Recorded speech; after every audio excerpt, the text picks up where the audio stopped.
rules for AI in the marketplace, Industry 4.0, and smart factories. Those are just two of the topics we're going to cover here today in episode 171 of Transformation Ground Control.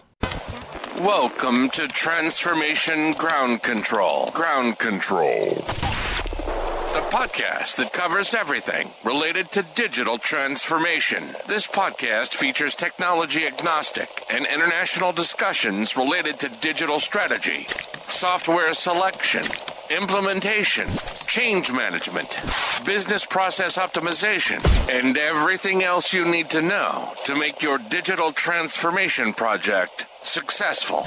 Whether you're embarking on an ERP implementation, supply chain transformation, or any other business or digital transformation, this podcast is for you. Now, here's your host, Eric Kimberling. 5, 4, 3, 2, 1.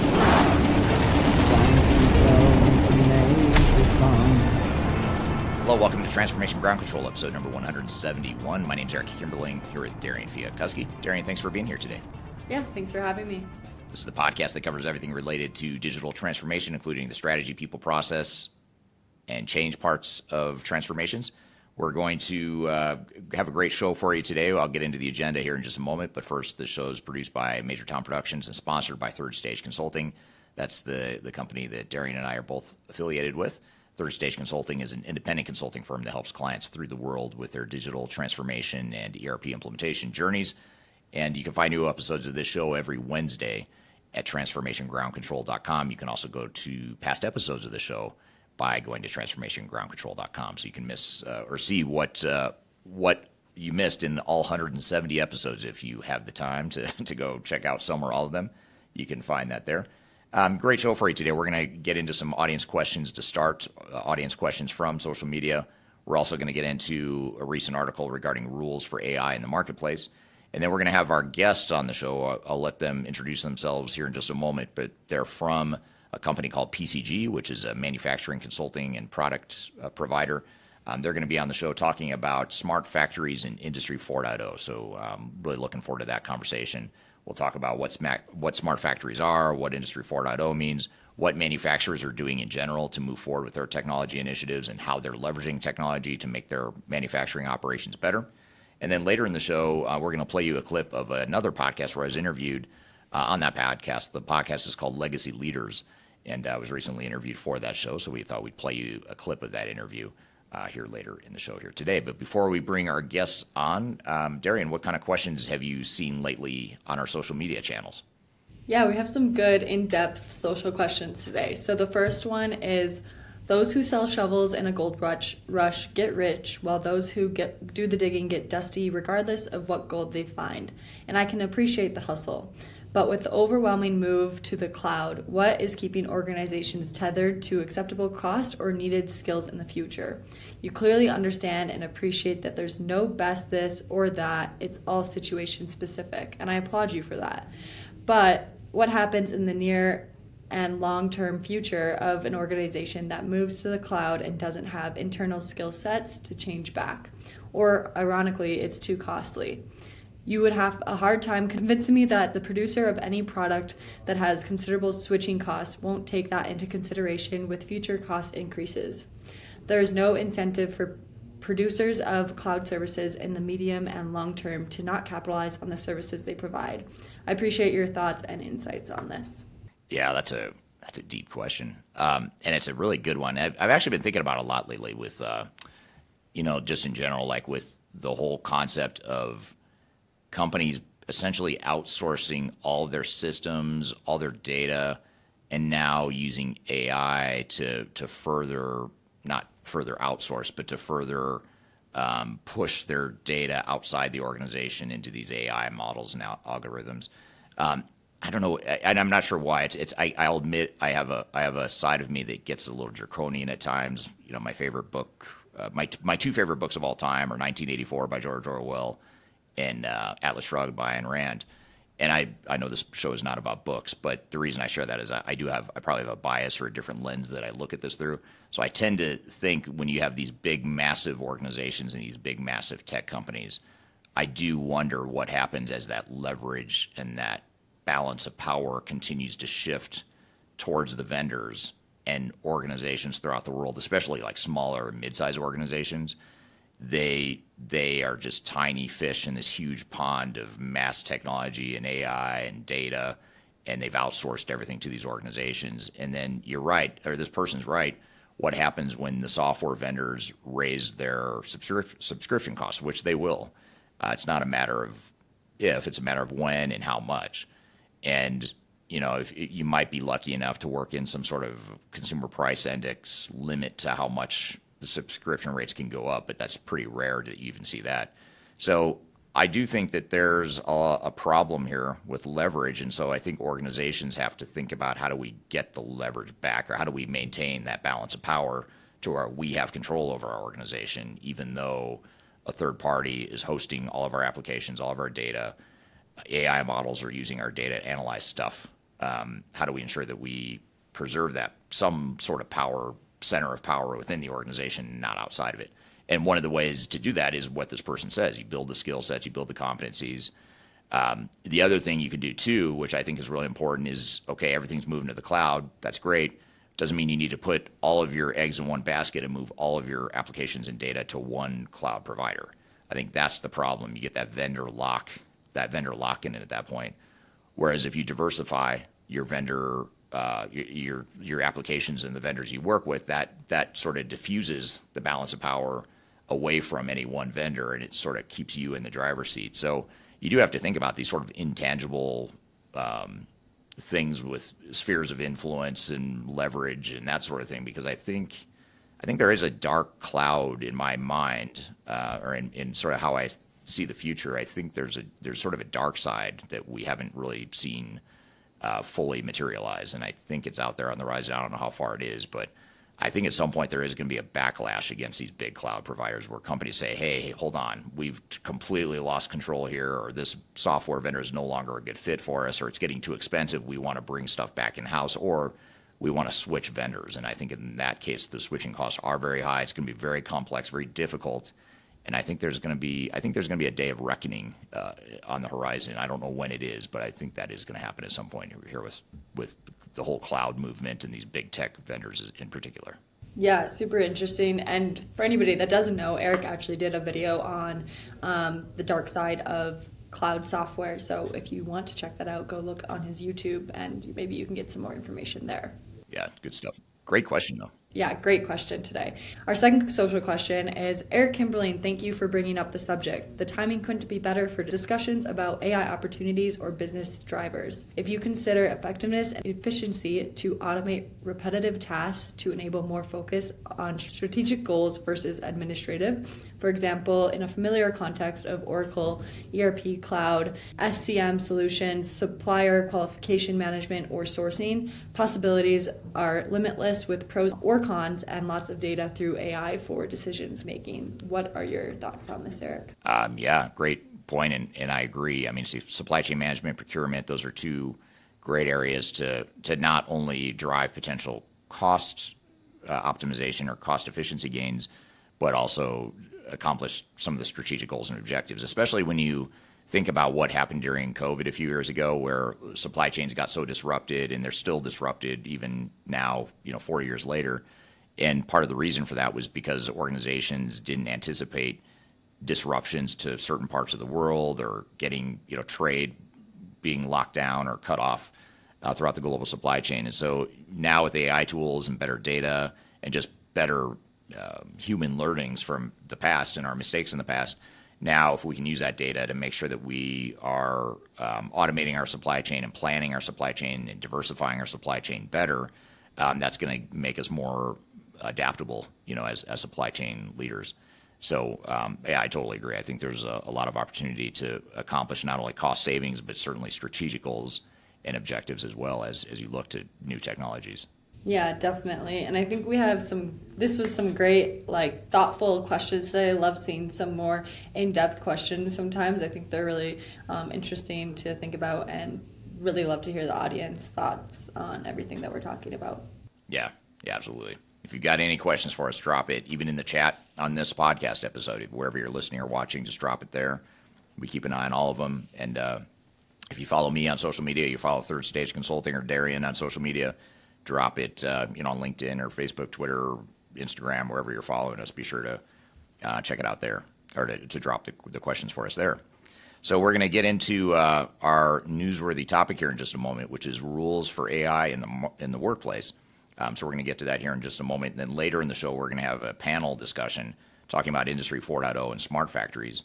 And then later, I'm going to play you a clip of a podcast that I was interviewed on recently called Legacy Leaders. And in that podcast, I cover a lot of ground around digital transformations in general, entrepreneurship and starting a company, all this interesting stuff. So be sure to stick around for that. We're going to take a quick break. We'll be back with more Transformation Ground Control.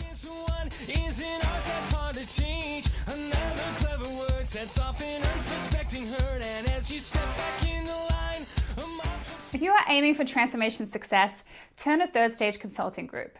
Third Stage's independent and technology-agnostic consulting team helps clients define their digital strategies, define their roadmaps, and manage their transformations. With offices in the US, Europe, and Australia, our team helps the world's most forward-thinking organizations through their transformation pitfalls and risks. If you are embarking on a digital transformation or business change initiative, contact Third Stage Consulting to see how we can help you reach the third stage of transformation success. Learn more about us and download independent reports, videos, and other best practices at thirdstage-consulting.com. Are you looking for ways to promote your product or service to enterprise technology decision makers and influencers throughout the world, like the ones who listen to this podcast? Major Tom Productions creates media, events, and influencer marketing for B2B technology providers. Our productions are exciting, educational, disruptive, and effective. Most importantly, they create results. Our content is unlike any other in this industry, engaging, influential, and trusted by technology buyers and influencers throughout the world. Each month, our productions reach hundreds of thousands of targeted buyers and decision makers who trust and engage with our honest and tech-agnostic content. With long-tail viral results and engagement with our content, Major Tom Productions provides a way to reach your target market and create awareness, calls to action, and a connection with potential customers. So collaborate with us today. Learn how we can feature your product or service on podcasts such as Transformation Ground Control, Journey to S/4HANA, and Journey to Dynamics 365. We can also feature your brand on our YouTube channel called Digital Transformation with Eric Kimberling, which boasts over 100,000 subscribers and over 2 million video views per year. You can also participate in our in-person events, including our Digital Stratosphere Conference. Contact us today to learn more. We can tailor a marketing campaign that works for you. We look forward to helping more people learn more about and become engaged with your brand.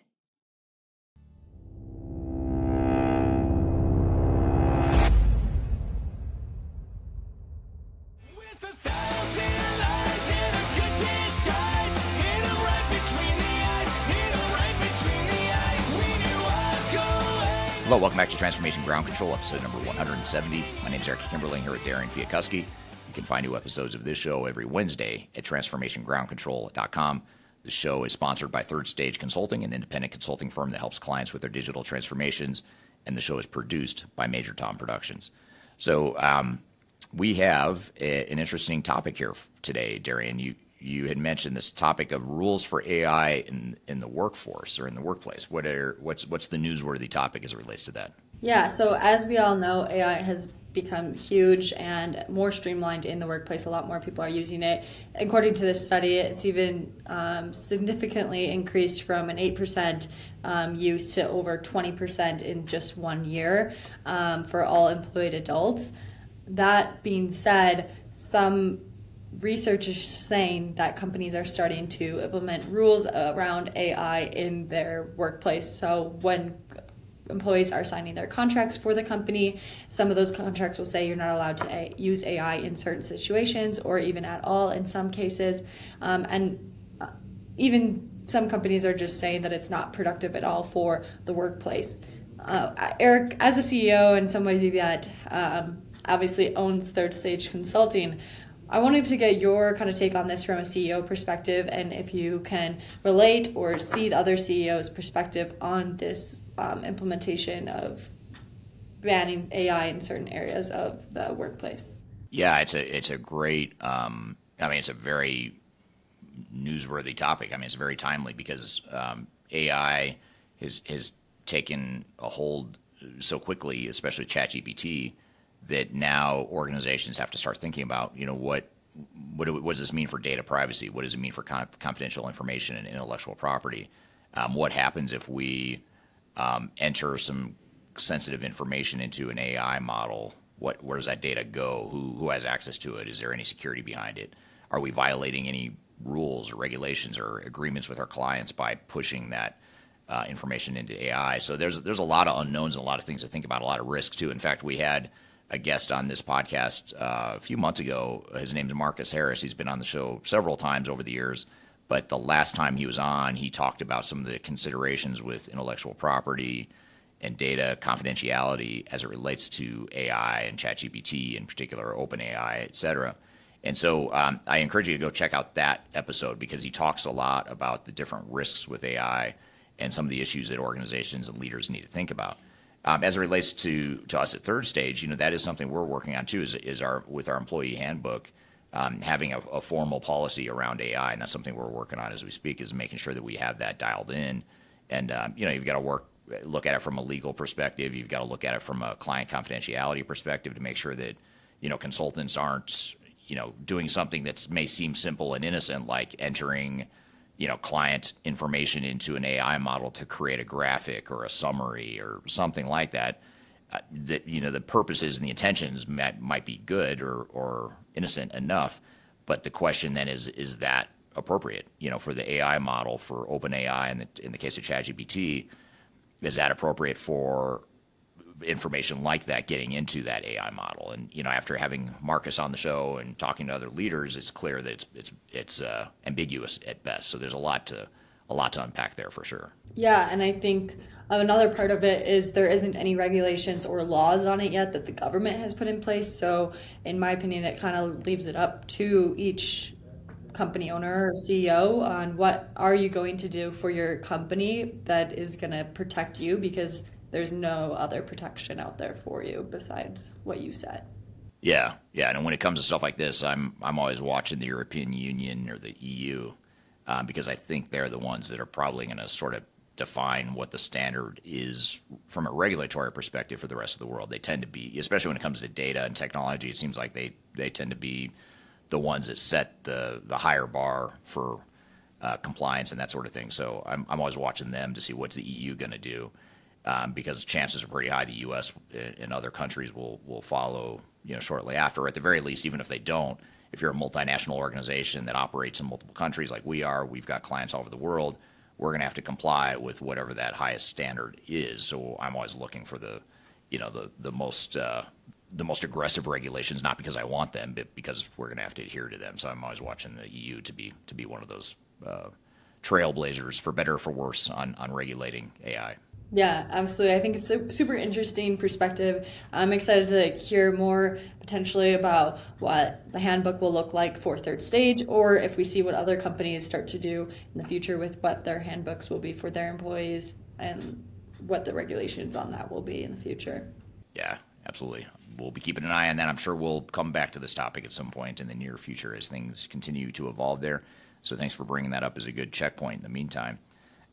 We're going to have an interesting panel coming up here in just a moment. We're going to talk about Industry 4.0 and smart factories, which is a really interesting topic. I love this topic because it's such a complex topic, and it's really cool too. I mean, it's when you think about smart factories and Industry 4.0, you're thinking about everything that a manufacturer does, from the shop floor to the warehouse to the customer interface to the data they capture from the shop floor and throughout the supply chain, all the logistics between, around getting raw materials into your factory and getting stuff in and out of your warehouse to your customers. There's just so much that goes into managing a manufacturing organization that I love this concept of Industry 4.0 and smart factories. And to help us unpack it, we're going to have a panel discussion from a company called PCG, which specializes in smart factories. So we're going to have them on here in just a moment. But first, we're going to take a quick break. We'll be back with more Transformation Ground Control.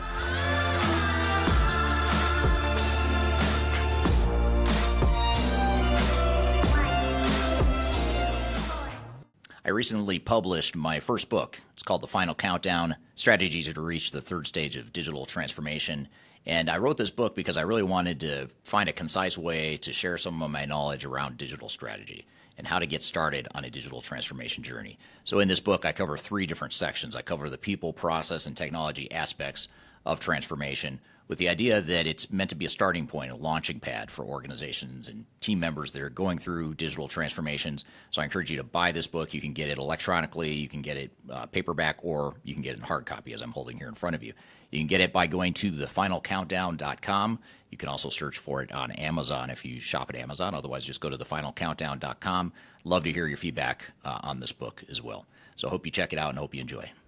I'm excited to share our newly released 2024 Digital Enterprise Operations Report. This free download is available on the Third Stage website at thirdstage-consulting.com. This report is truly packed full of technology-independent and agnostic insights for your project to ensure that you're strategically optimized for success. Download your copy today with the QR code in front of me or visit our website for more details. These things take time, mom and dad, they have a good life. But what am I gonna do with mine? Hello, welcome back to Transformation Ground Control, episode number 171. My name is Eric Kimberling, here with Darian Chwialkowski. You can find new episodes of this show every Wednesday. TransformationGroundControl.com is where you can find them. You can also listen to or watch all of our past episodes of this show as well by going to TransformationGroundControl.com. Show is sponsored by Third Stage Consulting, and that is a independent consulting firm that helps clients through their digital transformation journeys, and it's also the company that I'm the CEO of. So thank you for thinking of us in your transformation journeys. I'm excited for our panel discussion here. We've got 3 people joining us from PCG. I'm going to let them introduce themselves here in just a moment. PCG is a company that specializes in smart factories, and I wanted to have this panel on the show, and I'm excited to have them on the show to talk about Industry 4.0 and smart factories. So with that all being said, I'm going to start with Adam Combs, who's the CEO of PCG. Adam, thanks for being here today. Oh, thanks, Erica. We're really glad to be here. Appreciate the invitation. Absolutely. My name's Adam Combs. I'm the CEO of PCG. I'm one of the founding partners, and I've been in the business for about 30 years now. So I've been around a few times.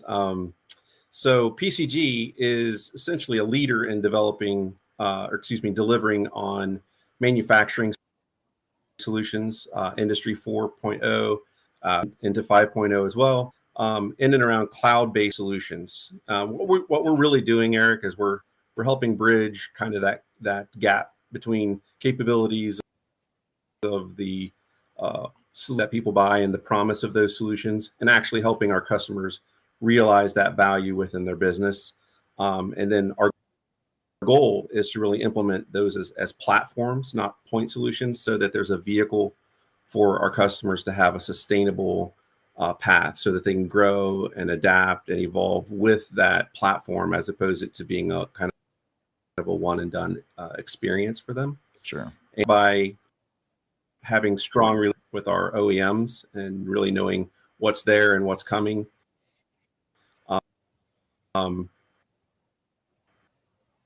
having a team full of great from a technology as well as an industry perspective, proven solutions. We implement things that are repeatable, as well as some of our own solutions that are repeatable, and then having kind of the back end managed services so customers are stable, as well as being able to continue to enhance and improve their experience with what they've implemented. So really proud of my team. We've been recognized by Infor and NetSuite and other OEMs dozens of times, as whether it be Manufacturing Partner of the Year or Spotlight Award winners.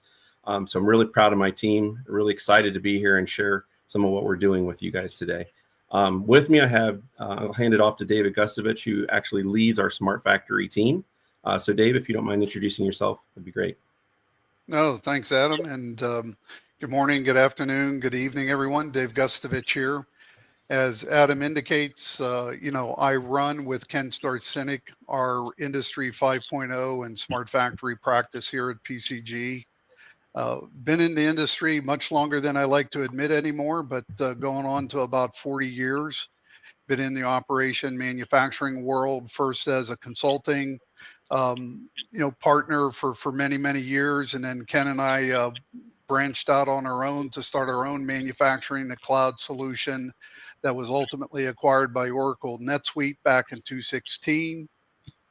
Ken and I had a stint with Oracle NetSuite for about 5 years before we left to join PCG and help launch and start the Industry 5.0 and Smart Factory practice for PCG. So very happy to be here and happy to be a part of the conversation. So Eric, thank you as well.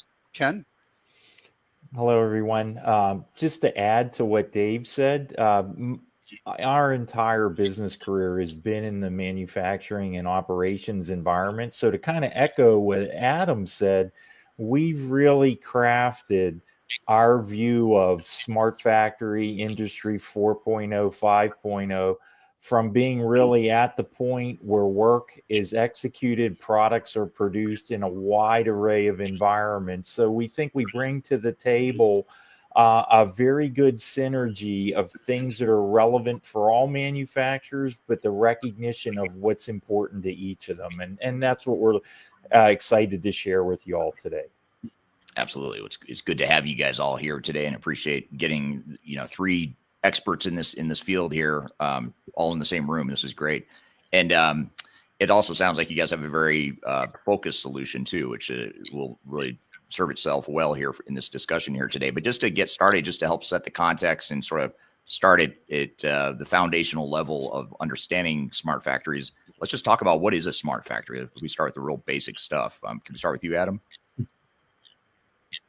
Sure. So I'll probably hand it off here in a moment to give a little more nuanced view with my team. But for me, actually Industry 4.0 can mean a lot of different things to different people, and smart factories in particular, right? So for some companies, that's really getting into like how am I using robotics in my factory to perform physical activity.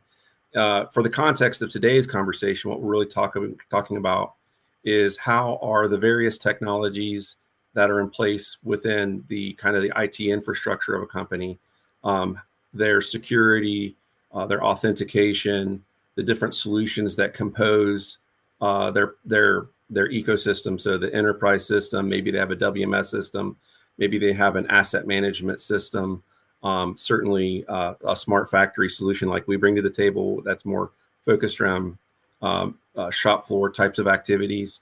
Those are all together in an integrated framework, right? So in that framework, there's basic foundational elements that you need to have, right? So a data framework, an integration layer, of course, the applications themselves, and then the means by which those solutions are talking together, and in particular with machines and being able to face with IoT enabled devices, right? So that's kind of the fabric, if you will, of the customer's environment.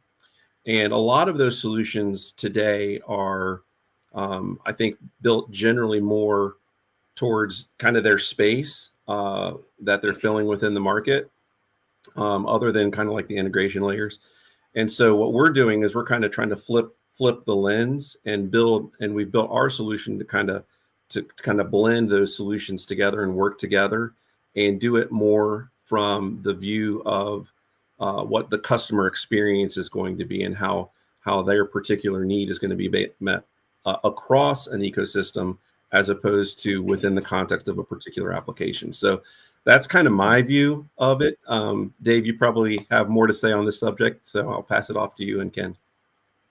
Yeah, thanks, Adam. And we'll dig deeper as we go forward, but there's really four pillars that we think about as you think about smart factory, right? Because words mean different things to different people, but the four pillars for us, and again, we'll peel back as we go further into discussion, is, the first thing is, right, it's all about how do we create an environment for success. That's the first pillar. And that normally means that you have to be integrating with your system of record. And that system of record for most customers is the ERP system. So it's extremely important that your manufacturing systems have that real or near real-time integration to that system of record. So that's one. Number two is you have to have real-time or near real-time control of your shop floor and your shop floor process. And traditionally that might be referred to as an MES or as a SCADA system or as the distributed control system, but those typically have been standalone. But they need to begin to be integrated to support that Industry 4.0, Industry 5.0, and some of the other technology like AI and machine learning that's coming out. The third pillar, as you really begin to think about it, is we cannot forget about the frontline operators. They play a crucial role in terms of the human intelligence that they provide. But more importantly, we have to make them aware of how the process is performing so that while the process is performing, they have the ability to be proactive against anything that might be causing an off schedule or a variant condition to what they would otherwise expect. So being able to change that habit or that behavior of that operator is extremely important by giving them the relevant information that they need. But as important is the interface that we give to them for that vehicle to share that information has to be extremely user friendly to support that adoption process and to make the process of smart factories sticky. And the last pillar that we'll continue to talk about is obviously having the right types of analytics and the right types of metrics and KPIs so that you have that line of sight visibility in near real time as possible. Because we all know that you have to have not only a rear view mirror view of your business, but you need to have more of a windshield view of your business. So having those right analytics and those right reports and scorecards are extremely vital to helping a customer to drive that continuous improvement. Gotcha. What are your thoughts, Ken? Well, to kind of tag with Dave a little bit, when you think about the umbrella, to echo a couple key points,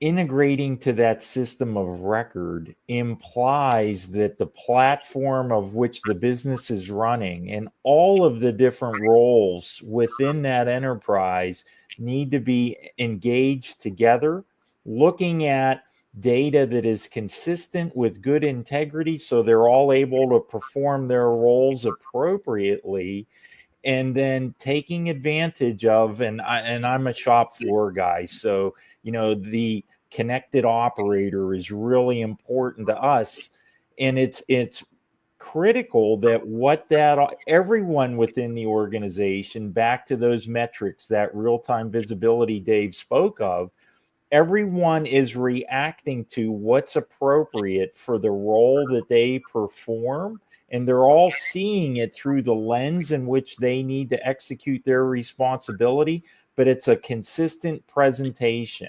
I'm sure everybody that's participating today has lived through scenarios of, we thought we had a great series of bundled disparate systems that everybody thought they were doing the right thing until we realized we weren't all using the same information. And there were a lot of unintended consequences. In an Industry 5.0 environment, everything is synthesized. The system, the operator, the equipment, nobody's left out of the mix. That's been the big step forward from 4.0, when there was such a focus on equipment and taking advantage of technology that kind of the operator tended to get left behind. And it's that human intelligence that's right there at the point of execution, because we can't rely on even the most sophisticated distributed control system to do everything for us. Nothing is that completely automated. I'm here with the team at PCG talking about Industry 4.0 and smart factories. We've got a lot more to cover. We're going to take a quick break, and we'll be back with more Transformation Ground Control.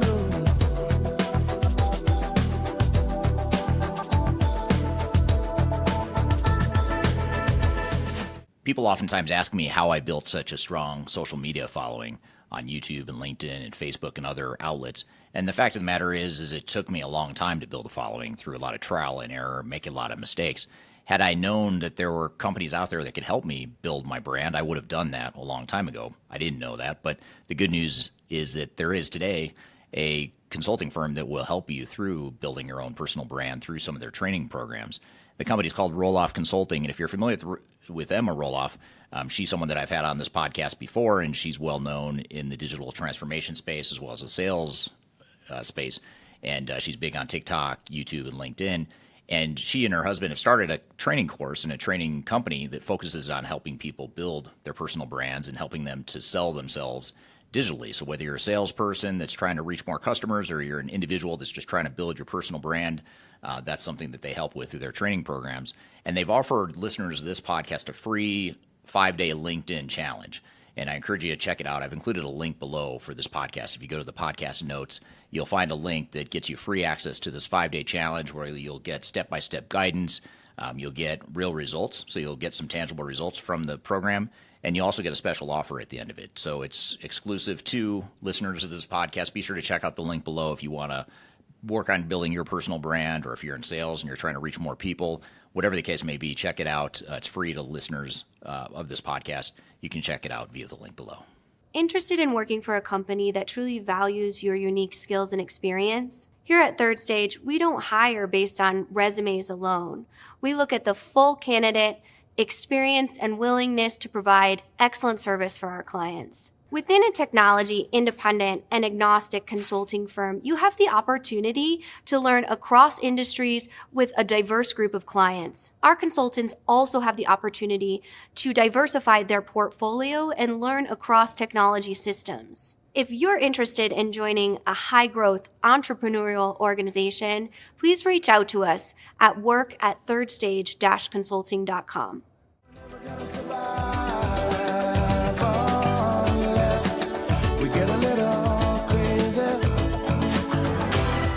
Hello, welcome back to Transformation Ground Control, episode number 171. My name is Eric Kimberling here with Darian Chwialkowski. You can find new episodes of this show every Wednesday at transformationgroundcontrol.com.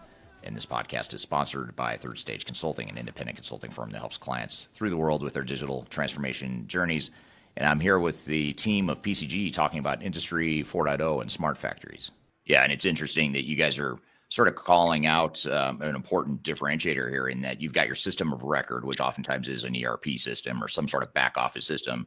But then there's other technologies that typically are required to do the other things you're talking about. And so I think it's important, as we talk through this, to recognize that it's not as simple as just putting in an ERP system and assuming that's going to enable your smart factory and give you the automation that you're looking for is sort of what I'm hearing so far. And Ken, you just sort of touched on the concept of Industry 4.0, and I've heard you mention Industry 5.0 as well. What is the difference? So what we just talked about was smart factory. Is there a difference, or what is the difference between smart factory, Industry 4.0, Industry 5.0? Like as we hear these buzzwords and these terms in the industry and in the media, how do we unpack that? How do we get our heads around what the differences are, if there are any? And I'll start with you, Adam.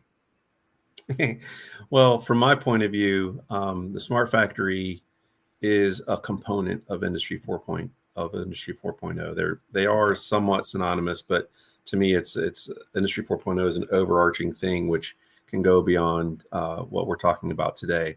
To me, the difference between Industry 4.0 and 5.0 is Industry 4.0 is really focused on the integration and the communication between all of these disparate technologies. And having the right foundation, or having a foundation. Industry 5.0 is taking it to that next phase. I'm saying, okay, beyond working in a prescribed way, what's going to best serve the human, right? So how are we building solutions, and how are we giving them the ability to connect into the different platforms in a way that is focused on their needs, the insights they need, the activities they need to perform, and in a way that's related to their business processes, as opposed to simply connecting the different solutions together. So from my point of view, it's that human focus which really differentiates 4.0 and 5.0. I know that's a topic for a lot of people that have different varying opinions, but for me, that's the most important element. And Eric, I would add, from the way that we think of 5.0 with smart factoring, it's one of the reasons why, we've built smart factory, our solution set the way that we have is, Ken touched on it, Adam's touched on it, that over the years, customers have invested in multiple business systems. In some cases, customers have anywhere between 15 to 30 different standalone business systems. Whether it's an ERP, whether it's a LIM system, whether it's an Historian, a SCADA system, it goes on and on and on, standalone quality systems, etc. And part of the vision of 5.0 is how do you bring all these disparate and siloed business systems together in a way that harmonizes and aggregates data in a meaningful way, that it presents it to the different user groups that Ken said. And so a lot of legacy systems, a lot of legacy MES systems that are out there, they don't really do that very effectively without there being a very extensive, heavy engineering lift to build that as a one-off solution. And what we've done purposely here at PCG is to say, to support that Industry 5.0 vision, we need to have the next generation technology platform that allows us to integrate with that system of record, that allows us to integrate with that standalone quality system, that allows us to integrate with that machine PLC, or to be able to bring in data that today is only collected manually. And we need to have that ability to create that in a consumable way that then easily presents it to the different user communities so that they can begin to act upon it. And so that concept of having a next generation platform that allows you to stitch all this together is extremely critical to drive that correlation of those outcomes of interest that customers are always trying to control, whether it be around cost, quality, service, throughput, etc. And you touched on something, I think, a little bit earlier that's extremely important, is that most ERP systems, right, are transactionally based systems. They do not support operation-based information. They don't have the ability to really capture data in real time like a manufacturing system can. But what we need to be able to do is to automate as much as that transactional information as possible by taking that data from the shop floor, whether it's from the machine, whether it's from a quality system, whatever the case may be, and allow those transactions to be automatically updated. That's part of what our smart factory solution does as well. And that's important because what it does is it takes a lot of those resources that today are being more administrative and entering data after the fact, and it converts those resources into more value-added resources where now you can spend more time analyzing the data and improving the processes as opposed to just recording the data. And so that's part of our vision as we go forward with our smart factory solution set and approach as well. Right.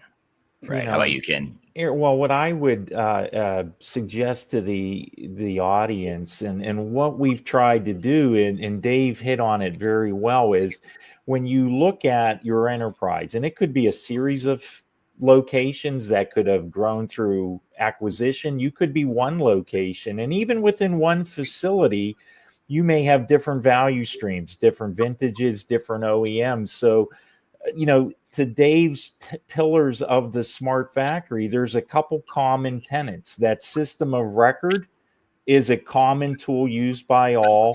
And the only other consistent process or element of the process are the people that need to perform and execute reliably, predictably at the appropriate quality and cost level every day to hit that service threshold. So the key is, with Industry 5.0 and automation, everybody doesn't have the resources to chase the newest piece of technology. And Adam mentioned robotics earlier. Hey, in many ways, the prudent Industry 5.0 practitioner to Dave's point, can even take a manual process and with the right smart factory tools, elevate the game of the organization in such a way that predictability and reliability and efficiency just become a natural thread of what happens every day. And the operators appreciate not having a robot to do their work with them, but, you know, really having the right tools to be involved, to be engaged, and knowing they're doing the right thing, whether it be work instructions to guide them or the right reporting elements that they know they're on track, or to Dave's point earlier, visibility too, and clarity that their process is in control and they are just clicking right along. Yeah. Yeah, it makes total sense. And there's a lot of reference that you guys have made so far to data and just the whole concept of capturing data. Where does the data reside? How does it integrate back to the system of record and vice versa? Tell us a little bit about Internet of Things too. I think one of you mentioned in passing Internet of Things. But as we think about Internet of Things, first of all, what is it at a high level, just for those that maybe aren't super familiar with it? Well, what is Internet of Things and how is it delivering more value, or how can it deliver more value for manufacturing organizations? Yeah, I can take that one, Eric. Okay. Yeah, and I think, you know, IoT or industrial IoT, as we tend to think of it in the manufacturing world, it's really about connecting to the different devices or the different data sources, right? And the most common data source that people would think about today would be the PLC. And if you think about that program logical control system that's on all of the equipment, you know, there could be anywhere between 60 to 70 different 80 data tags that you can connect to that gives you insight as to how that piece of equipment is performing. You know, think of that as your dashboard on your car, you know, your fuel gauge, your oil temperature, your water temperature, you know, your speed, you know, et cetera, et cetera. And so that's a component of IoT. But there's also data that lives out in the manufacturing environment that isn't captured in that PLC, but you know is relevant to bring in. So you want to be able to capture information like humidity or temperature because it has an impact in terms of the way that you perform or your product performs. So being able to connect to other devices seamlessly and cost effectively is extremely important from an Internet of Things perspective as well. So again, just staying from a manufacturing point of view, being able to bring that relevant data into a next generation manufacturing platform that then can correlate that to other data of interest is extremely important. And that's where you have to have that platform that has that ability to make those connections. And you know, oftentimes, Eric, we get asked, well, you know, where do I start with an IoT or a Industry 4.0 type of an initiative? And a lot of times we'll say to a customer, if you already have PLCs that are integrated into an OPC server, as an example, because that's a fairly common communication protocol for machines out there today. We can connect to those data tags that are already streaming to that OPC server literally within hours and in a few days to start to drive value for our customers. But let's say there's no data out there. Well, we can drop in very low cost sensors like a little brake beam or a little infrared beam that allows us to count things going through a case counter or going across the check weigher, as an illustration, that creates that digital signature that we can begin to bring in. But one of the other areas that is oftentimes probably not as understood as being a huge value creator for customers is in that quality and in that inspection control area from an IoT. I mean, think about how many times you walk out onto the shop floor and you see people with clipboards. And a lot of times that's the inspection, that's the quality check. You know, that's that person that's doing that pre-op checklist at the beginning of the shift.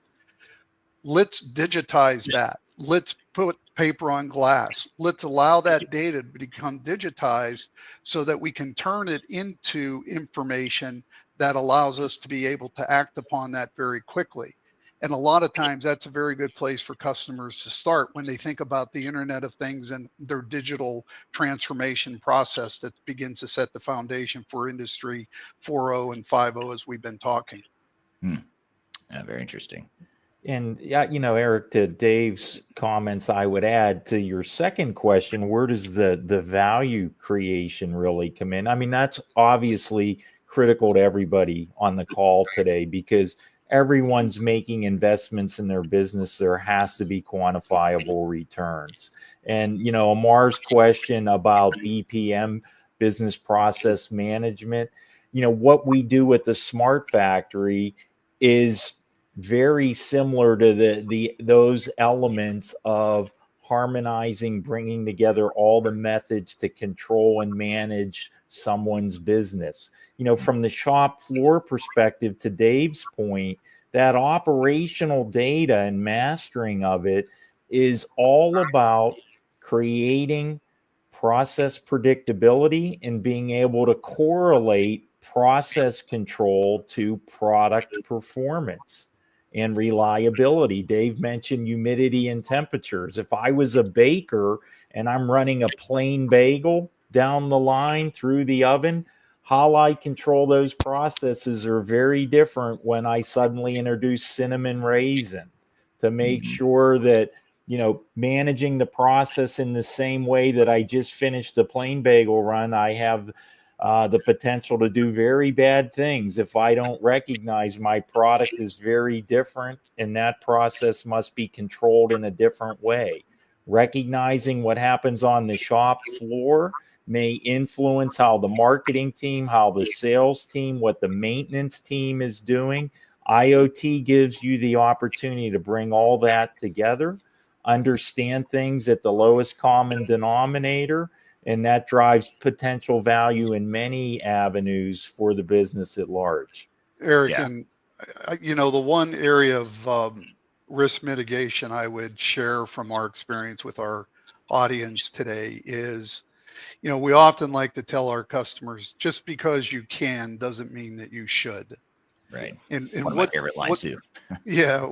And what do we mean by that? Just because you have 60 data tags in that PLC that you can connect to, use the Pareto principle, right? There's going to be 20% of those data tags that are going to have 80% of the impact on those outcomes of interest that are most important for you.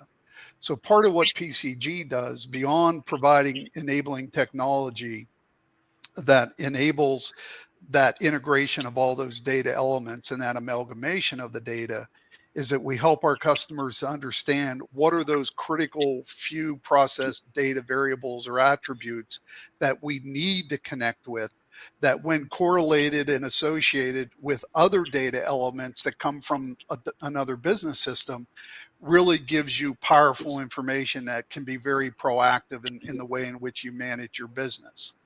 And that's one of the distinctions about Industry 5.0 from our perspective, is that we want to give you visibility to those attributes and those parameters that have the greatest impact on those outcomes of interest, so that when you're running a product and it doesn't perform the way you want the business system to be able to tell you what two process parameters went out of tolerance so that you can act upon it. And you want to be able to do it while the process is still running, as opposed to waiting for a report a day later or a week later that says, oh, by the way, your performance on this product run was 25% less effective than what it was the last time you ran it.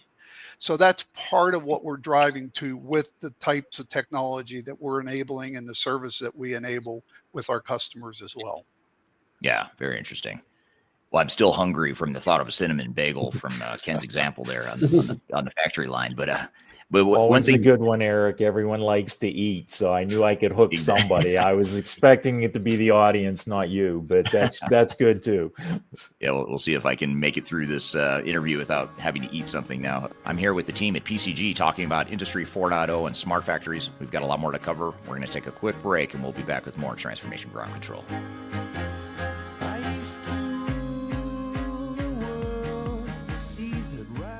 Steve, we've chatted before, but remind me and our audience a little bit more about Epicor and where you're focused these days. Hey, Eric. Yep. Good to talk to you, and thanks for asking. So Epicor, what we do is we make and sell cloud software for the global supply chain. And when I say that, when a customer purchases our software, we're committed to running their day-to-day business. And this would include everything from finance and procurement to production and sales.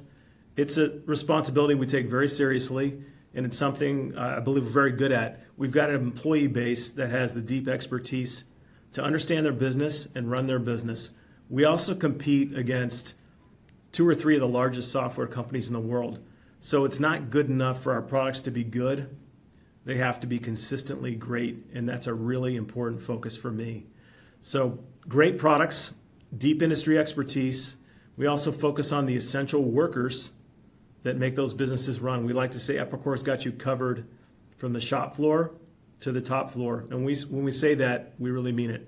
So that's Epicor. It also suggests that you're not necessarily trying to be everything to everyone. You've got a pretty deliberate purpose and focus. No, you're right. We really don't. So we focus on the make, move, and sell economy, which would really be manufacturing, distribution, and retail, like a retail operation. Well said. We don't try to be everything to everyone. We really do specialize and focus. And it is one of the secrets of our success. I guess it's not too secret anymore, but it's an area of focus for sure. The last thing you want to have happen is for your digital transformation to end up in court. I've been doing this for 20 years and I have seen everything. My name is Marcus Harris. I'm a software and technology attorney focusing my practice on drafting and negotiating software-related contracts and litigating software disputes across the country. Feel free to reach out to us at taftlaw.com. We'd love to talk to you about the litigation process and what you can expect.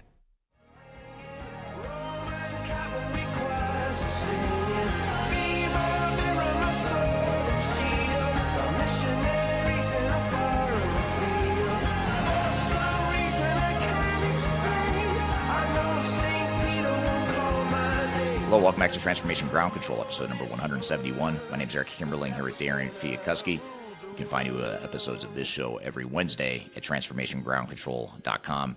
And this podcast is sponsored by Third Stage Consulting, an independent consulting firm that helps clients through the world with their digital transformation journeys.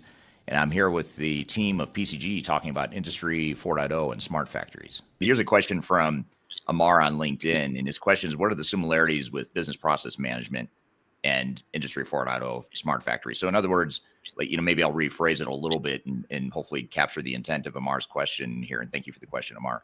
But how does process improvement factor in here? In other words, do you find that a lot of the technologies you guys are deploying is really just sort of streamlining and automating existing processes, or do you find that a lot of manufacturers are totally overhauling their processes as a result of some of this new technology? Well, it's a great question. So if you think about Industry 4.0 versus 5.0, and what we've talked about, really what you're looking at is, instead of working for the systems, figuring out how to make the systems work for you, right? So that's kind of a fundamental shift. And when you're able to do that, then you can really focus on what is it that the function that the person, the process that they're trying to achieve, what are the steps that are critical, and then what are the non-value added steps that they're performing simply because the systems make them do the same thing in 3 different places, or they have to record something in a way that allows, an ERP to have the same insight as the MES might have, right?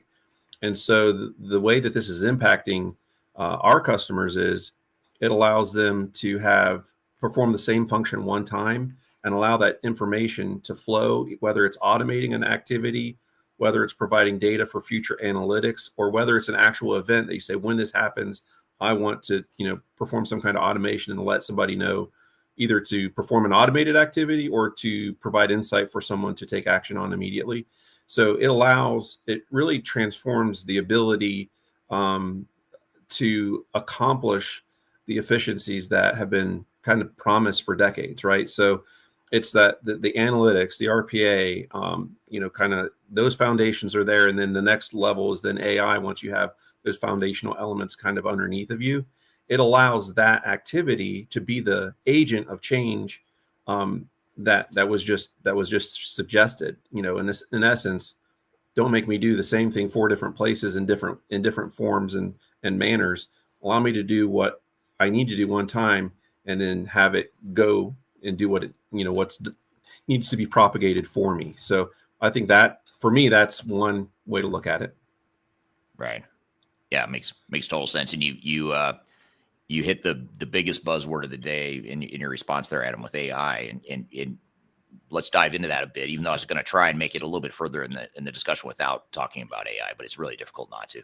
But how does AI factor into all this? How is AI changing smart factories and manufacturing in general? It's a pretty popular word right now, right? And so AI means a lot of different things to different people, to different vendors, and some of it may not be classically AI, but it's being labeled AI.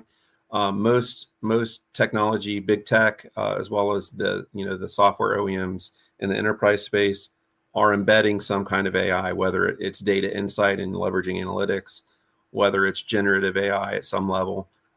But everybody's kind of got their view on what AI is. For us, what we're really doing is we're making sure that our customers have the right foundation. So the data platform, the integration platform, the application stack, and the security protocols, and then we're combining that with the tool sets that are available around AI, around data analytics, RPA, and those types of things to provide human insight. We're kind of viewing the introduction of what we're doing into algorithms that are more kind of that classical view of AI as a second phase after customers have kind of built the framework to be able to provide what they need to for those algorithms to do the work for them. And in reality, PCG is not going to be the one building those algorithms, right? We're going to be leveraging the tools and technology of the OEMs that we work with to provide that experience to our customers. So I don't know, Dave or Ken, if you have anything to add there, but that's kind of my view. No, I would just add that, AI, obviously, it has a lot of different connotations in the marketplace. From a manufacturing perspective, our view is that any AI engine requires data to feed it, data for it to learn. And part of what our objective is, and you're kind of hearing a consistent theme through our discussions today, it's really all about making sure that we're collecting the right information. So whether you're using predictive analytics, whether you're using machine learnings, whether you're using some of the automation and AI that's coming down the pike, and that's going to continue to mature, we want to make sure that the customer has that in a digital format that allows them to take advantage as that AI and as those other algorithms continue to mature. And you see that today, whether it's with Microsoft, whether it's with Google and other companies, they're putting their different AI engines out there. And they're already telling the marketplace that the output is not always going to be right. But what they want to do is put it out there so that they're collecting more data, so that those algorithms and those AI solutions become more learned. And then they can ultimately learn as they capture more data. So our goal here is to make sure we're building a strong foundation so that we take advantage and drive value of what we can from that data.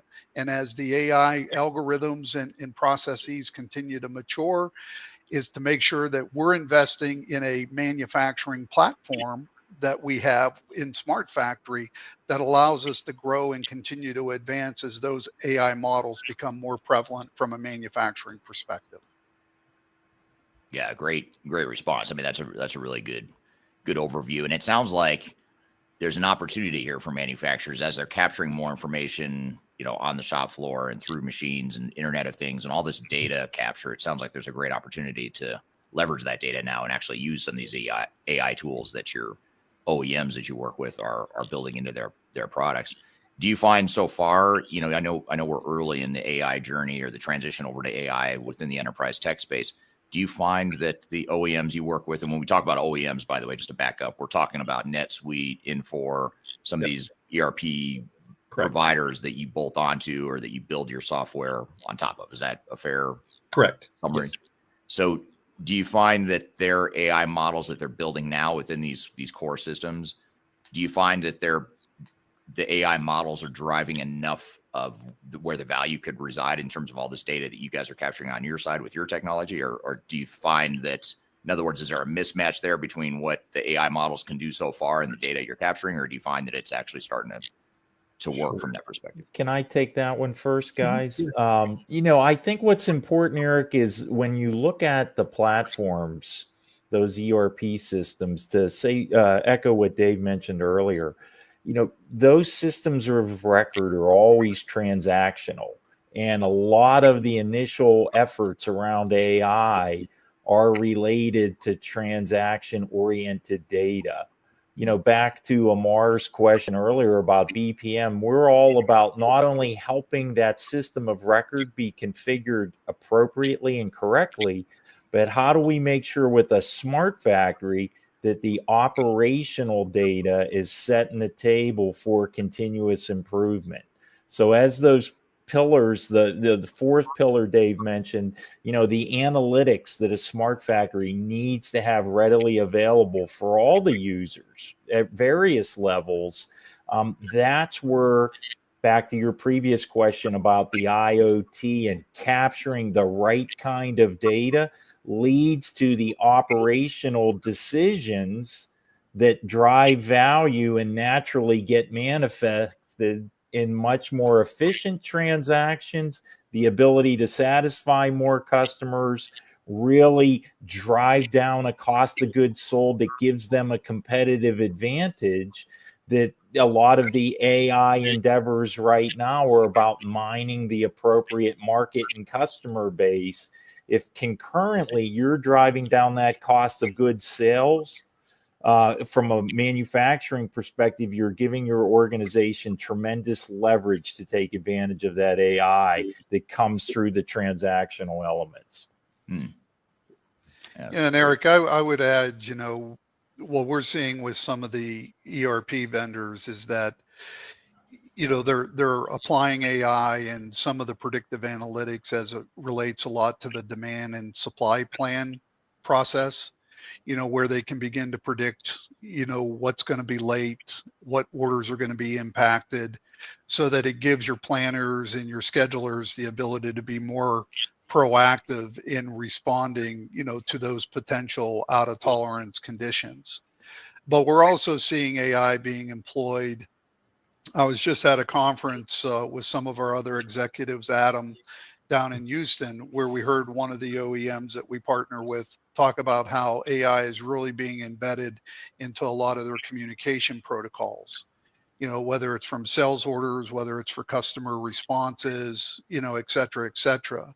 But if you take a look at like what Oracle is doing with their autonomous database, where it's self-correcting, it's self-monitoring, self-correcting, there's a lot of technology under the hood that's being employed by these types of companies, and Infor and other companies are doing the same. And so what we're trying to do here at PCG, right, is not necessarily reinvent the wheel, but make sure that when that type of capability of enabling technology is available, we want to make sure that we provide that as a means for our customers to have access to that through our smart factory, suite of applications as well. I do see that there is a question, if I might, Eric, about data security. Yeah, I was just going to ask you guys that, actually. Yeah, that Darren had brought up. And I think, one of the critical things that we believe in, right, is, obviously data is extremely important. And OEMs are beginning to understand how important that data is within that PLC. That's one of the reasons why they're beginning to make that data proprietary, because they don't want to lose that potential revenue stream, and they want you to pay for access to your data. You've already bought the piece of equipment, but now they want you to pay for a subscription for you to get access to that data in the PLC. So that's a little interesting twist in terms of what we see going on in the marketplace. But from a data security perspective, one of the things that we believe in firmly, when we are integrating into devices or into machines or into PLCs, we want to be a read-only business system. We do not want to have any communication protocol that is bidirectional. Now, it's not to say that we can't do that, but our business choice from a product development is that we want to be read only, because we know that if we open up a channel of being able to write data back to that PLC, that can introduce some potential vulnerability into your network. So that's one thing. The other thing is that by having the right secure data connection architecture within the technology that we're employing, and some of the encryption and some of the other packets of data that we use and how we integrate back into other systems, that's also something that we take critically important as a part of our product design. So, the one thing I would tell you that, from a data security perspective, keep it as much as possible from a read-only point of view, and make sure that when you are working with any technology customer, ask them to show you what their data protection and data security protocols are. And there are industry standards that are out there. AWS and Microsoft Azure and others, they have their own, and those are all ones that are very good in terms of how they're leading the marketplace around that data security capabilities as well. Yeah, I would just add to that, and I'm not the technologist amongst the team, Eric, but protocols around OAuth 1 and OAuth 2 designed to protect your data that need to be incorporated in any of those data transmissions. Those apply the appropriate rigor, Darian, that ensure that your data is safe as it's been moving around. I saw Trey asked a good question. It's pretty broad. Trey, if you had a particular discipline within those hard skills you're thinking about, we're touching on a lot of things today. Darian's question was very much about connectivity, integration, and security. A lot of the IoT question is based around controls engineering, understanding OPC from a broader business system perspective. That requires some understanding of financial elements, manufacturing, production and planning, materials control. Is there a particular area, if you want to throw it back out in chat, that's of most interest to you? Because the hard skills vary across those 4 disciplines I referenced, and just from a BPM perspective or continuous improvement, obviously understanding process engineering is really important at the subtleties and being able to distinguish, like Dave said, there's 25 variables out there, 4 make a difference. Discovering which 4 to really drive is the foundation for your AI. That's where the value is going to come from. Right. So if there's something we can fine tune that response, making it, giving you another general answer for a very broad question. Yeah, it's a great question. And here's a comment from Paul on LinkedIn. Paul says, my recommendation is for AI to generate the impact on the overall SNOP based on the data being collected from these systems. Gives almost as close to real-time information as possible. I don't know if you guys have any thoughts or knee-jerk reactions to that. No, we would agree 100%. And Paul, it's unfortunate in terms of how many customers that we go into that do not really have a very good SNOP process. And exactly what happens is what you said in your follow-up comment, right? Is that there's a lot of knee-jerk reaction. And we do see, and that's why we do see a lot of AI and a lot of attention being given to the demand and the supply planning process within customers. Some might think of it as the MRP kind of process as well too, because there's a lot of nuances, right? There's a lot of rippling effects that takes place whenever a vendor is not able to supply a purchase order receipt on time, or whenever production doesn't get made, or the right quantity doesn't get made, or the right quality. All that has a rippling effect through that demand and supply plan. And so we do see that as being a very big area of opportunity to amalgamate information, both in real time, but also based on the demand signals that are coming in from the marketplace, your customers, whether it's an actual order or a forecasted order, to be able to drive a more robust, what we would call sales and operation planning, but also drive that through from a budgeting perspective in terms of what can we forecast in terms of what our profitability would be. So we do see customers, some of the larger OEMs out there beginning to put a lot of investment there, some of which we've talked about already today. And the critical thing for us, right, I started with one of the pillars earlier, was creating an environment for success. And that is exactly one of the most critical elements of having an environment success, is making sure we have the right material at the right place for the right equipment in the right environment at the right time. And it sounds kind of cliche-ish, but the reality of it is, I mean, that's what Smart Factory really begins with, is having that environment set up so your people can be successful within. Yeah. And if I could, Dave, just Anthony's original question, again, that being set up for success, Anthony, includes, that right infrastructure within the facility that you can reliably transmit information very quickly with a high degree of frequency. So again, we're not the right guys on the call today to answer that question specifically, but we'll work with Eric to try to work through our teammates that are more specialists in that to put a response back out as part of the podcast. Yeah. And I wasn't ignoring you there, Anthony, but I knew that was a super technical question that I wasn't sure if we could get into, but it is a good point though. I mean, certainly the wireless aspect of things can be very important, especially when you're dealing with rural and distributed manufacturing organizations, for sure. I'm here with the team at PCG talking about Industry 4.0 and smart factories. We've got a lot more to cover. We're going to take a quick break and we'll be back with more Transformation Ground Control. Just tell me what you've got to say to me. I've been waiting for so long to hear.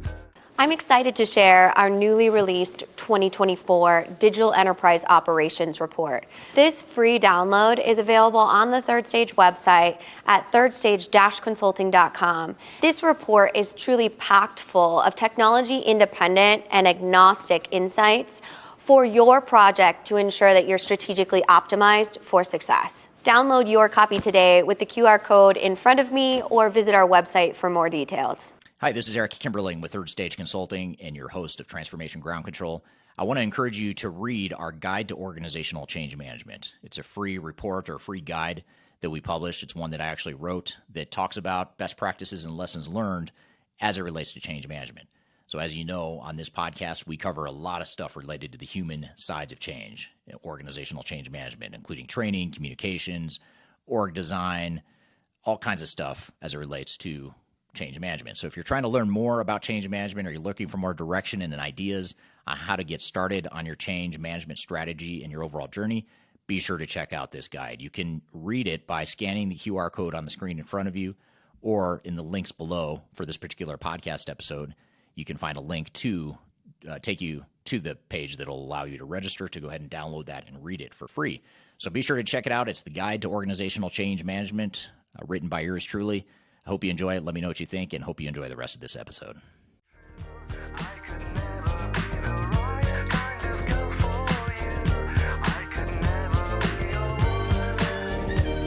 Hello, welcome back to Transformation Ground Control, episode number 171. My name is Eric Kimberling here with Darian Chwialkowski. You can find new episodes of this show every Wednesday at transformationgroundcontrol.com. And this podcast is sponsored by Third Stage Consulting, an independent consulting firm that helps clients through the world with their digital transformation journeys. And I'm here with the team of PCG talking about Industry 4.0 and smart factories. When manufacturers are going through this transition to all these new tools, we're talking about Internet of Things and AI and smart factories, Industry 5.0, all this stuff. When manufacturers are going through these changes and these transformations, what are some of the biggest challenges you see in terms of adopting these technologies and getting the value potential out of the technologies? Well, I'll start, Eric. And, first I would say, don't overthink it, right? If you haven't really started the journey, pick a place and start. The old cliche again of kind of starting with a pilot or a proof of concept. It's all about learning, right? And you don't have to be perfect, so don't get into that postponed perfection mode. So one of the biggest things that we see with customers is that, they spend way too much time trying to analyze where to start.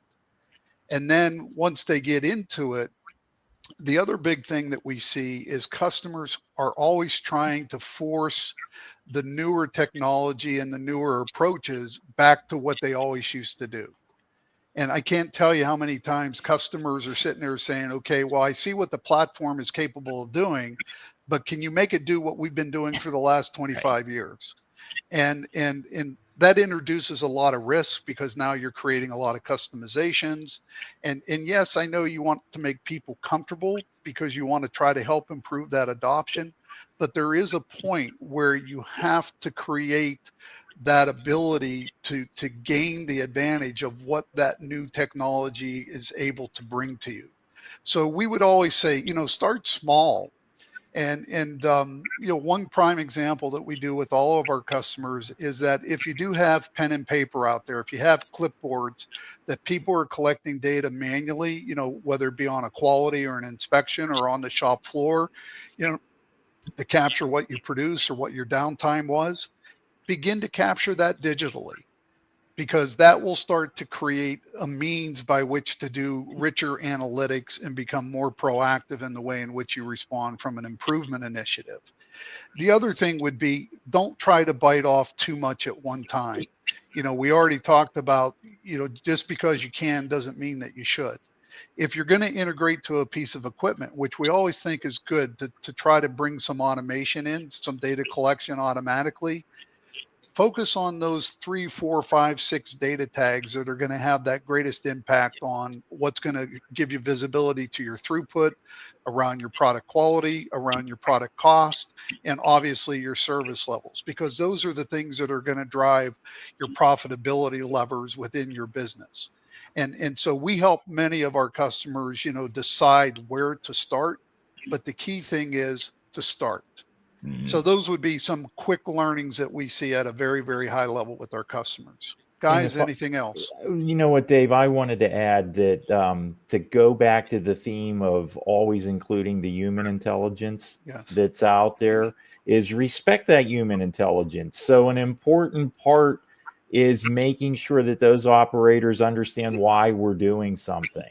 It may be different, so they need to understand why. And it's not going to be like Dave said, we've always done it, and here's the reason why. If you've installed the discipline to dutifully capture information on a clipboard, here's why we want to digitize that. Here's how we want to make that process more visible to you. Obviously everything we do ultimately has to drive value for the business, but if we take a step back and start with, if it drives value for the operator, you're going to create the excitement that you need to have that acceptance that you got to have to be successful. And then back to Dave's pilot idea, that initial success is just going to breed the desire to spread that throughout the floor. And, that human intelligence, grows like wildfire. Eric, Darian's just brought up a really interesting point about change management, right?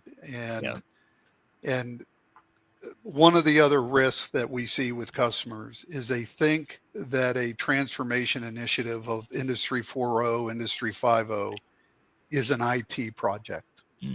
Or they see it as an engineering project, and they try to put it into those silos because that's where it's always lived. Right. The reality of it is, it's not an IT initiative. It's not an engineering initiative. It has components of those. And an organization has to be structured. And we like to set up customers where we create cross-functional teams that have the different representations of the disciplines, so that we can drive those types of actions that need to be done, but not be necessarily driven and beholden by the old ways of doing things. Because to Darian's point, there is a significant change management and behavioral management aspect of this. And that's why starting with a pilot or a proof of concept is always, something extremely important, because it allows you to build that momentum, that excitement, and that tempo, but it also allows you to generate some quick wins that helps that excitement level, but it also begins to generate that value return that you can take and begin to either invest back in the business or to invest in that acceleration of that rollout of that industry 4.0 initiative as well too. Yeah, and Dave, I would say William just threw in a really savvy comment on, that it's not a perpetual whiteboarding exercise. We are big fans of discouraging postponed perfection, and part of our smart factory solution with that right pilot environment. Part of my role is the delivery of our product. I mean, it's hours and days to see a noticeable impact and to iterate on how can we be better next shift or next hour than we are right now. And that's what really drives that excitement. And there you see the synergy of all the concepts that we've been talking about to excite the home team, create the value the organization needs, and set the table for ongoing continuous improvement, whether you call it BPM or linking or Lean Six Sigma, or you want to use your AI. All that starts with getting started in a meaningful way, not just talking about it. Yeah, it's a great point. And it sort of comes back to Dave's opening comments about the 4 pillars. I mean, when we think about all these last few questions we've gotten through, it's a lot of focus on data integration, the human component of the change. So there's a lot of different dimensions that we need to look at these sorts of projects from. And I think that's what you guys have done a great job of sort of helping us unpack here today. So really appreciate that. Any closing advice that you would have for manufacturing teams that are about to embark on some sort of digital transformation journey? I would just say, I think. Go ahead, Adam, please. No, go ahead, Dave. It's fine. Go ahead. No, I was just going to say, don't think of this as being, as I said before, an engineering or an IT initiative. Think it as a company initiative, and make sure that you have the right enabling technology to support you. A lot of customers, they're trying to use the investments that they've already made. We're not suggesting that you rip and replace everything that you've invested in, but select a platform, a next generation manufacturing platform that allows you to amalgamate all the data coming from these different data sources in a way that is very, very easy to employ from a low code, no code perspective. A lot of times customers view this as being a controls engineering initiative where you have to build a lot of, robust code and one-off types of integration solutions. Next generation manufacturing platforms are really low code, no code, where you can deploy these applications in a way that gets you to value very, very quickly. So that would be an area in a key area that I would say to always think about as you think about your plan moving forward. Adam? Yeah, I think as with most things, you need to think about what the outcome you're trying to get to is. What as a business, where are you going? What are you trying to achieve in the market, and what's the best path to get there? And then I think one of the things that I would be remiss to not mention is having a good partner to help you with picking a platform and understanding, helping if you're not there to find a partner that can really help you select a technology platform that's going to serve your needs, not just today, but over the next 10 years, that are going to be scalable and elastic as your business changes, whether it's geographically, whether it's, the product mix, whether it's, the customer base that might be changing itself. So think about those things, and think about partners that are really focused on business attainment of objectives, not implementing their technology, but what are you trying to get done as a business? And then how are they going to facilitate that change within your business? That's a people issue. It's a change management issue, but it has to be supported by the right technology. So those things go together. So having having someone alongside of you that can help you navigate that, I have found very beneficial, because there's a lot to think of. There's the security aspect, the what do I do with my data aspect, what's the right solution aspect. These things come into play, and having advisors that can help you make those right decisions because they've helped others do it and they've done it themselves is really essential. And then business leadership within the organization. If you have all the right answers, but you don't have that business sponsorship inside your organization, change management is a very heavy lift without that. So knowing that when you say, hey, we want to do this, that as a business leader, you're kind of signing up for being the face of that initiative and really kind of owning it and coming alongside of the partners that are helping you put it into the organization, inject that change in the organization is really essential. If it matters to you, your people will see it. If you're not there, they're going to see that too. And so I think those are very key elements in any kind of initiative related to business systems. Yeah, totally agree. What would you close with, Ken? Closing advice for manufacturers out there? Yeah, maybe. I just kind of go back to what Darian said earlier. If you're the process, if you're getting out on the field and playing the game, you're going to make mistakes. That's natural, but you're going to learn from that. All of the things that we're talking about, it's not a big bang to be, wow, we're suddenly an Industry 5.0 company. There's a lot of steps along the way, and learn from the mistakes, and it's okay to make them. And then that way you keep all of your human capital well invested in the process. They know they're supported. What Adam said, if you're communicating correctly, if something's not going right, it shouldn't be a surprise.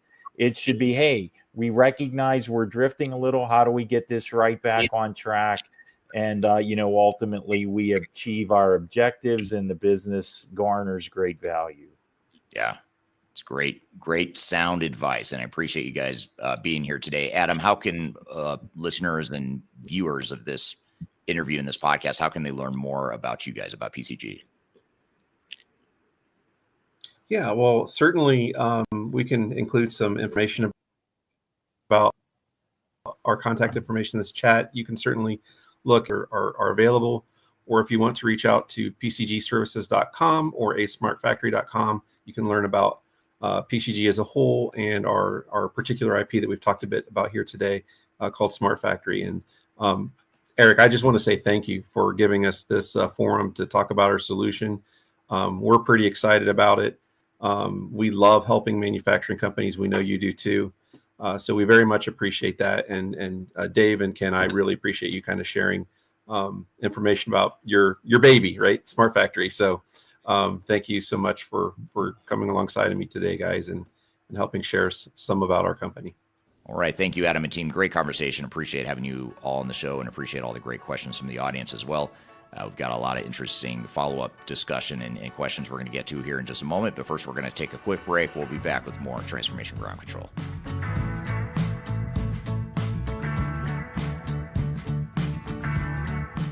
My name is Eric Kimberling, and I'm the CEO and founder of Third Stage Consulting. Before we dive too far into today's content, I want to invite you to learn a little bit more about Third Stage Consulting, who we are and what we do. We help clients through their entire digital transformation life cycles, beginning with digital strategy, software evaluation and selection, all the way through and including implementation planning, implementation readiness, and the actual implementation itself. We're technology agnostic, so we only represent our clients' best interests. We do not represent software vendors. But having said that, we work very closely with software vendors, all the leading players that you can imagine we've worked with, both in helping clients evaluate and select them, but also in helping clients implement those solutions as well. So we have a very broad, objective, agnostic view of the market that is meant to really represent your interest as you go through your digital transformation. I also encourage you to scan this QR code right here to get access to our resource center. This resource center has a ton of information, ton of ebooks that are free. You have access to top 10 software rankings, playbooks for how to make your project more successful, guides to change management, YouTube videos, all kinds of stuff that are going to help you through your digital transformation. So I encourage you to scan this QR code to get access to those resources. And please feel free to reach out to me directly to brainstorm ideas about your project. Even if it's just informally, you want to bounce around some ideas and get some informal advice, I'd be happy to spend some time with you. So feel free to reach out to me. I've included my contact information below. You can also find it in the description field of this video as well. Are you looking for ways to promote your product or service to enterprise technology decision makers and influencers throughout the world, like the ones who listen to this podcast? Major Tom Productions creates media, events, and influencer marketing for B2B technology providers. Our productions are exciting, educational, disruptive, and effective. Most importantly, they create results. Our content is unlike any other in this industry, engaging, influential, and trusted by technology buyers and influencers throughout the world. Each month, our productions reach hundreds of thousands of targeted buyers and decision makers who trust and engage with our honest and tech-agnostic content. With long-tail viral results and engagement with our content, Major Tom Productions provides a way to reach your target market and create awareness, calls to action, and a connection with potential customers. So collaborate with us today. Learn how we can feature your product or service on podcasts such as Transformation Ground Control, Journey to S4HANA, and Journey to Dynamics 365. We can also feature your brand on our YouTube channel called Digital Transformation with Eric Kimberling, which boasts over 100,000 subscribers and over 2 million video views per year. You can also participate in our in-person events, including our Digital Stratosphere Conference. Contact us today to learn more. We can tailor a marketing campaign that works for you. We look forward to helping more people learn more about and become engaged with your brand.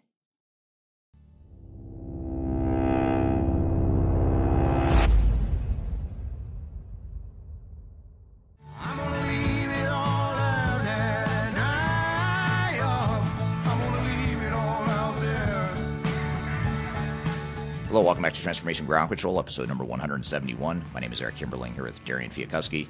And Darian, you had a chance to listen in and actually had some great questions as part of this panel discussion with PCG talking about Industry 4.0 and smart factories.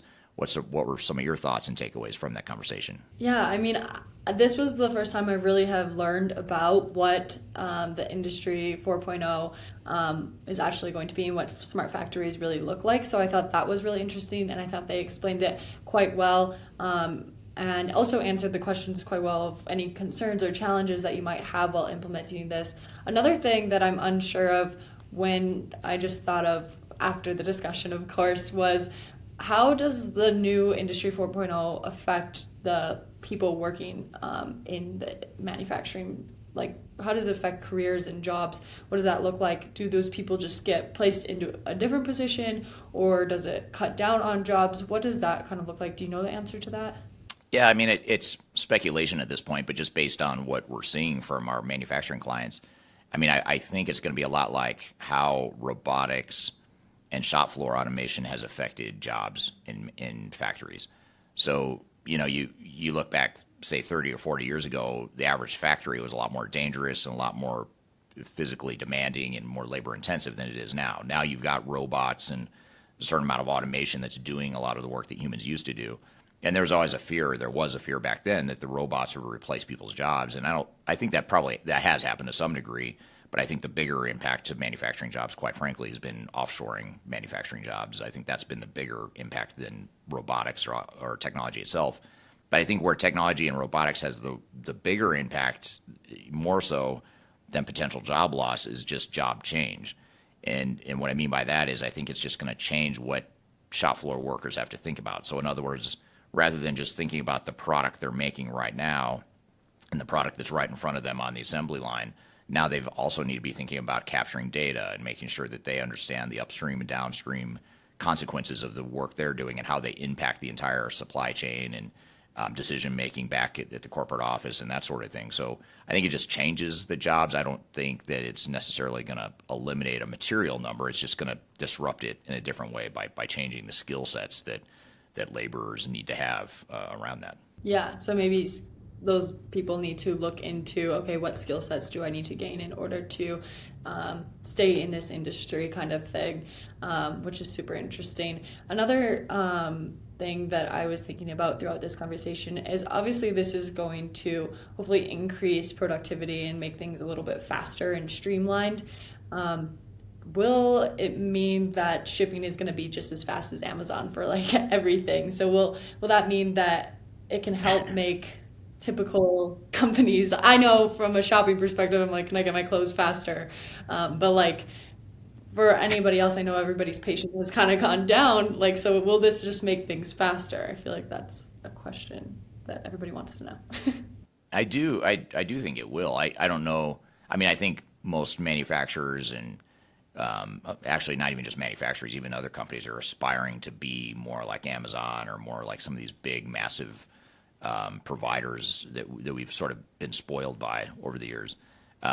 I know just the other day, over the weekend, actually, I ordered something like at 6 o'clock on Sunday night, and it was at my house by like 3 a.m. the next morning. It was just crazy because we live close to an Amazon warehouse. It's just a couple miles up the road, but still, it just was pretty phenomenal. So I think, I don't know if the average manufacturer is going to be able to ship within hours like that. Maybe they will at some point, but I think aspiring to that and trying to get as close as you can is just going to create this arms race that's going to just increase the bar and increase the performance of manufacturers through the world. They may never quite reach Amazon just because Amazon has such massive scale. And for Amazon, it's not just the technology, it's also just their massive scale and the fact that they've got this integrated supply chain where they own the trucks, they own the warehouses that are spread out throughout the whole world now, whereas it used to be more centralized warehouses. Now it's distributed. And the average manufacturer is probably not going to be able to do that, as far as getting that level of scale and vertical integration that Amazon has gotten to. But they can certainly take leaps and bounds getting as close as they can, and ultimately that's going to help us all as consumers and customers of these potential or of these manufacturers as well. Yeah, I think that'll be cool to see how, right, like it might not be like Amazon, like you said, because it is not realistic for every manufacturer to have that scale, but I think overall it'll be interesting to see how much faster the processes happen while in the manufacturing when somebody places an order to how fast it's then packaged because of the new systems that are getting integrated. Yeah, absolutely. And the more companies that deploy these sorts of technologies, I mean, the more we're going to see that impact on our daily lives, either as consumers or as B2B sellers and producers as well. So, well, good stuff. Well, I'm going to shift gears here in just a moment. We're going to play you a podcast clip from a podcast that I was recently on called Legacy Leaders. And I'll let the host introduce herself here in just a moment. Her name is Izabela. I'll let her pronounce her last name because she can pronounce it a lot better than I can. But her name's Izabela. She's actually here from the Denver area, coincidentally. Actually, she's really close to our office. She's, I think, less than a mile away from where our office is. So we're close in proximity. And we also did a podcast together where I joined her podcast. She's going to be on this podcast in a few weeks. So as a preview to that appearance that she's going to make here in a few weeks, we thought we'd play you this clip in the meantime. And it's of her interviewing me to talk about digital transformation, the journey I've had just starting third stage and growing the company and whatnot. So really interesting conversation. She has some great questions. So we're going to play that clip here in just a moment. But first, we're going to take a quick break. We'll be back with more Transformation Ground Control.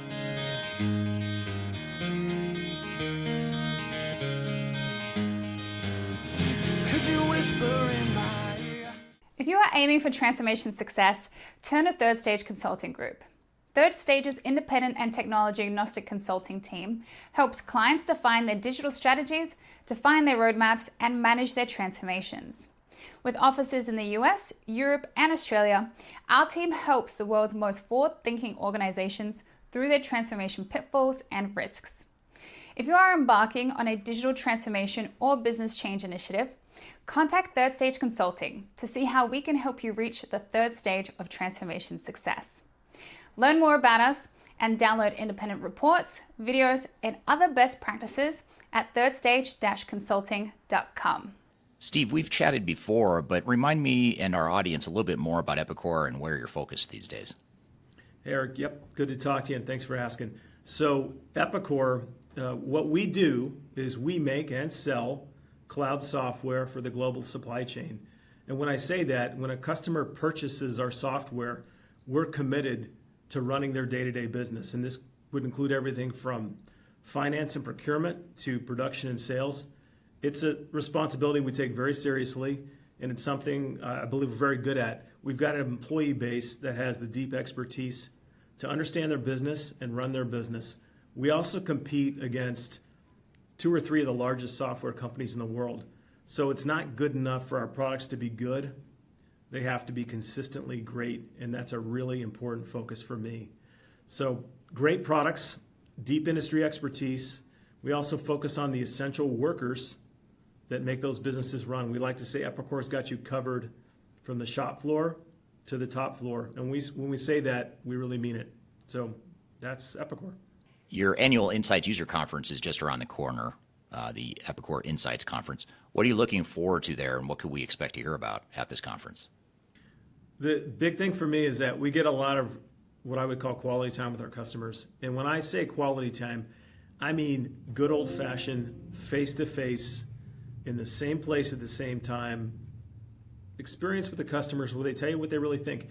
And in the case of Epicore, we get a lot of great feedback around applications, features, technologies that they love. And in some cases, where we've fallen short. I can tell you that when I think about some of the big projects we've done in the last 7 years that have made the biggest impact on both improving the customer experience, this would include everything from Prophet 21 and Eclipse, which are distribution products, to Kinetic, which is for manufacturing, to our catalog, which is for automobiles. The feedback that has come directly from our customers at the Insights Conference has had the biggest impact on me. And in many cases, it's resulted in the biggest budgetary decisions I've made to fund projects. So I really appreciate the direct feedback we get. It isn't always fun. It can be a little bumpy, but customers know what they want, and our customers are very deep into their industries. So it's a level of information and intelligence we couldn't get any other way. I always look forward to that.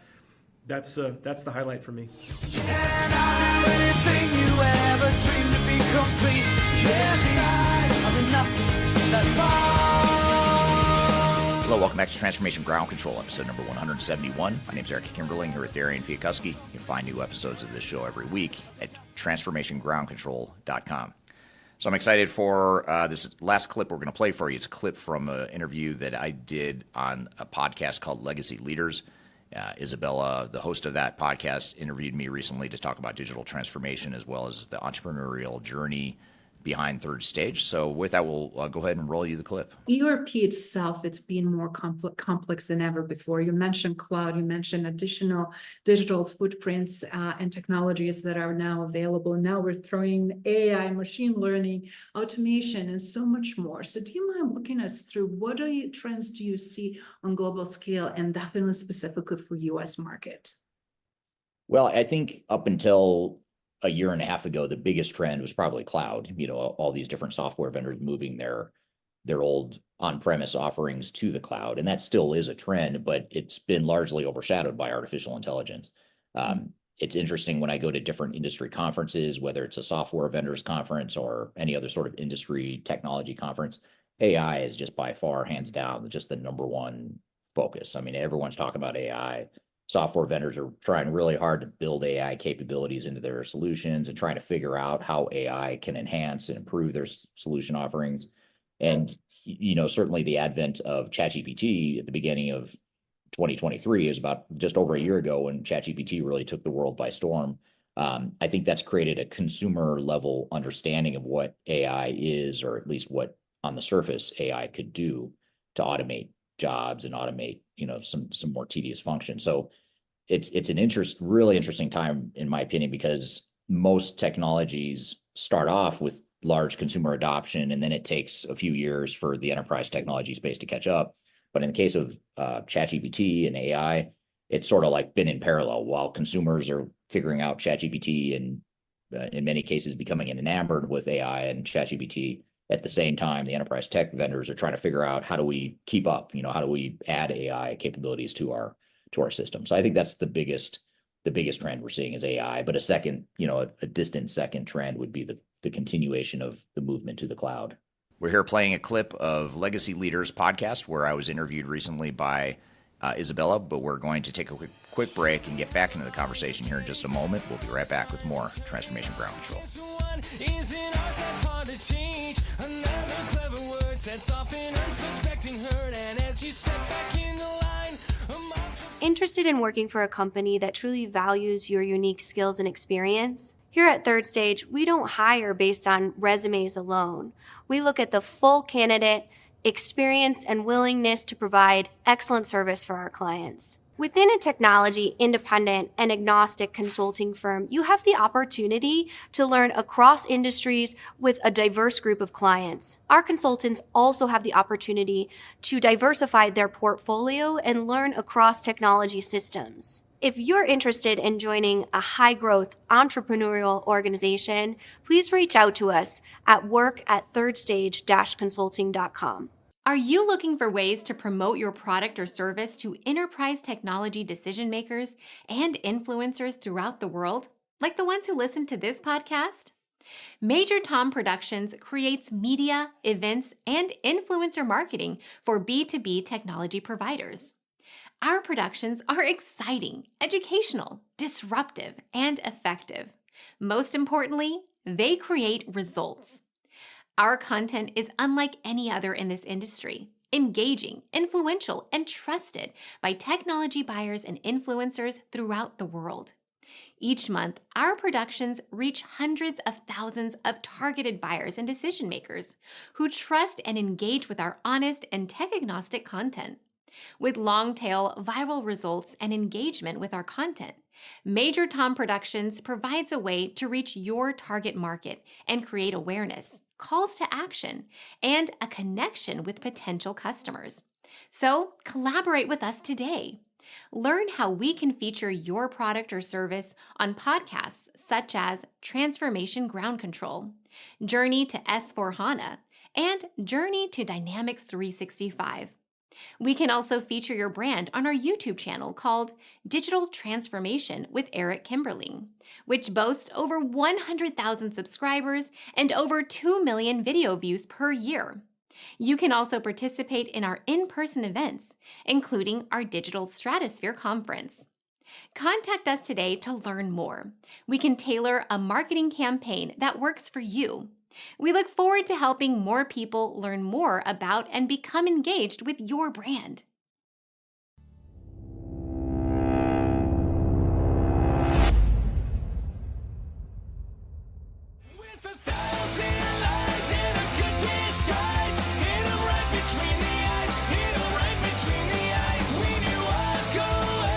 Hello, welcome back to Transformation Ground Control, episode number 171. This is Eric Kimberling with Darian Chwialkowski, and we're showing you a clip here of a podcast called Legacy Leaders, where I was interviewed recently. Let's jump back into the conversation. What are your thoughts how we should position and anticipate what's going to happen in future, specifically when we see inflation, when we see delays, that certain products are not any more longer available, we're looking for alternatives? Right.